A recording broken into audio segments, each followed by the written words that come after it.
he just beat a legend in Manny Pacquiao. So I think this is the perfect platform for Spence to get an impressive victory to force the Crawford fight. And that's what we want to see. Who do you guys think would come out on top of that fight that everyone wants to see? Crawford. Which fight? Which one? Crawford and Spence. Crawford and Spence? That's a pick 'em fight. That's a pick 'em fight. I like Spence. I think Spence is the naturally bigger guy, and both of them highly skilled, so I'm going to just go with the bigger guy. He's a little younger, too. A little younger, and he's naturally bigger. I think Spence could probably win titles in 2 more weight classes. I think Crawford pretty much tapped out. Maybe get 1 more, but I'm gonna go with the naturally big guy. Oh, so the good big guy beats the good little guy. I'm gonna go with that. And Mike, guys, gotta get your thoughts on Tyson Fury and that fight against the British fighter Dillian White. What do you guys think of Fury in that fight next Saturday? I think Fury will come out the winner, hands down. I think White has just been in the game too long. He's still a fierce fighter, but Fury's just a bigger guy, bigger man, and he has a lot of skills. Obviously, the other huge heavyweight fight, the 3 titles, Usyk versus Joshua, the rematch. Do I get the? Yeah. You got to get in on it. Or we just gonna skip? No. Oh yeah, go ahead. Sorry. I think that the trilogy with Deontay and Tyson Fury, I really think it took something out of Tyson Fury, and I think it's going to show.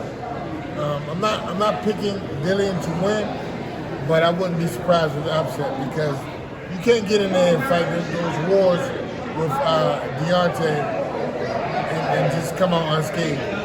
So I think that Dillian White has a live chance to pull up the upset. How does Fury stack up with the golden era of heavyweights? When the 70s and the 90s, when you guys... It's hard to say. People talk about that.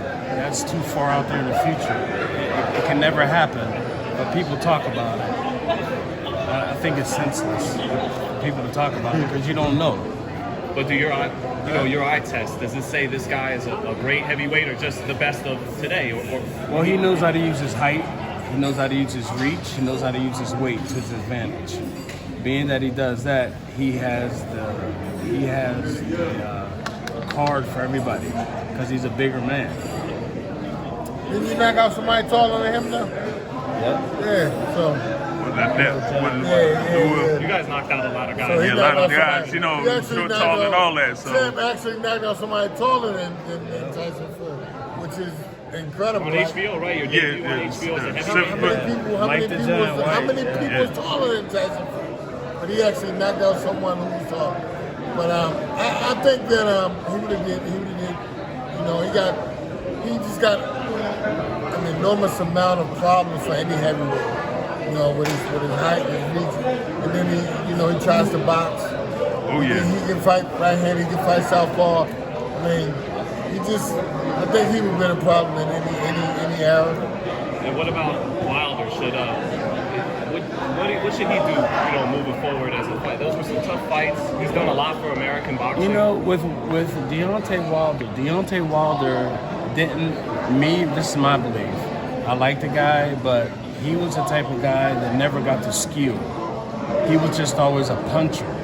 And every time he knocked everybody out, but when someone put the pressure on him, we saw what happened. So he has devastating power. One-punch power. That's good for him.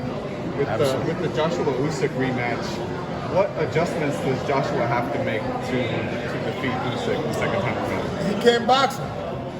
You got to fight somebody like this. You got to keep that pressure on, smother him, and just be in condition just to throw punches. Period. You can look good in the next fight. Just win this. You can win this one ugly. You just got to fight him. Don't give him room to operate because Usyk is by far the better boxer. Hey, we got White Mercer. Mercer joining in. You got the merciless one here. He hungry too. if he fights him instead of boxing him, he should be all right. Now he was, Boxing him, yeah, he was able to do that like in the middle of the fight, but then by like the 9th round, it went like back to boxing, and then Usyk took over.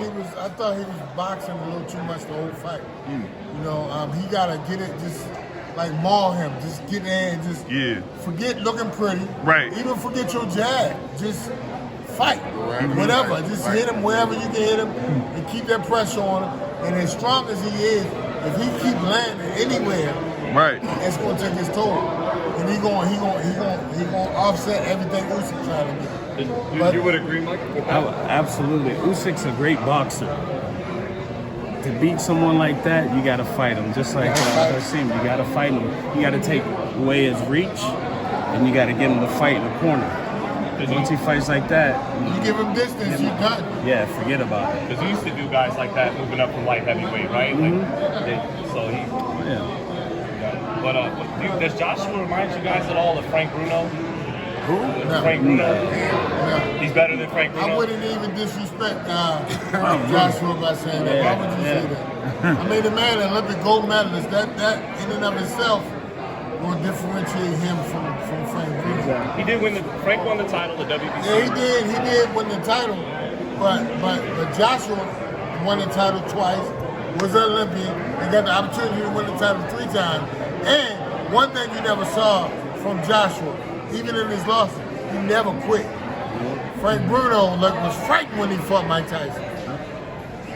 He said he was shook. Those are good points. Those are good points that Hasim was talking about. Good points that people don't talk about. Hey, cleared it up for mistakes. Hey, Ray, what do you think about that Joshua Usyk rematch?